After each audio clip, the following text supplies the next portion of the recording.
இன்றைக்கி நம்ம பதனீர் சாதம் பண்ண போகிறோம். இந்த ரெசிபி எனக்கு சொல்லிக் கொடுத்தது வந்து எங்கள் அப்பா தான். ஆச்சி சின்ன வயசில் அடிக்கடி அப்பாவுக்கு இந்த ரெசிபி பண்ணி கொடுப்பாங்களாம்.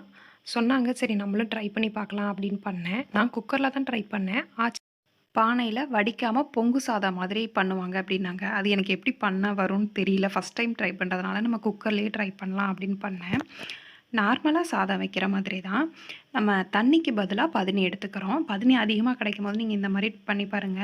டேஸ்ட்டாவும் இருக்குது, ரொம்ப ஹெல்த்தும் கூட. நார்மல் ரைஸ் எப்படி வைக்கிறோமோ, அதே மாரி தான் நம்ம வைக்க போறோம். இந்த நட்ஸ்லாம் வந்து நம்ம நெய்யில தாளிச்சு ஊத்துறதுக்காக எடுத்திருக்கோம். இது நல்லா பொல பொலன்னு உதிரியா வந்துச்சு. ஏன்னா, நான் கரெக்ட்டா வச்சிருந்தேன். 1 கிளாஸ் அரிசிக்கு 2 கிளாஸ் தண்ணி. நார்மல் ரைஸ் வைக்கிற மாரி வச்சிருந்தேன். கொஞ்சம் குலைவா பொங்கல் மாதிரி வேணும்னா, நீங்க கூட 1 கிளாஸ் பதனி வச்சு, கூட ஒரு விசில் விட்டுக்கோங்க. இது சும்மா சாப்பிடவும் நல்லா இருந்துச்சு. வெறுமனே சாப்பிடவும். சாம்பார் ஊத்தி சாப்பிடும்போது இன்னமும் நல்லா இருந்துச்சு. சக்கரை பொங்கல்லலாம் சாம்பார் ஊத்தி சாப்பிட்டா டேஸ்ட் இருக்கும்ல, அதே டேஸ்ட் தான் இருந்துச்சு. விக்காம நல்லா இருந்துச்சு. நீங்களும் உங்களுக்கு பதனி கிடைக்கும்போது இந்த மாரி செஞ்சு பாருங்க. டிஃப்ரெண்ட்டா பண்ண மாதிரியும் இருக்கும். அதேமாரி ஹெல்த்தா சாப்பிட்ட மாதிரியும் இருக்கும். இப்ப நம்ம எல்லாம் வச்சாச்சு. நம்ம குக்கர மூடி போட்டு விசில் விட்டுறலாம். இப்போ குக்கர் விசில் வந்துருச்சு. நம்ம நட்ஸ் எல்லாத்தையும் நெய்யில வறுத்துக்கலாம். உங்ககிட்ட எது இருக்கோ அத மட்டும் போட்டுக்கோங்க.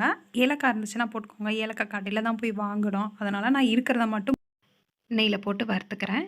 இது பொன்னிறமா வறுபட்டு வந்ததுக்கப்புறமா நம்ம குக்கர்ல இத ஒண்ணா சேர்த்து நல்லா கிளறி விட்டுறலாம். நல்ல வாசமா இருந்துச்சு நெய் சேர்த்ததுனால.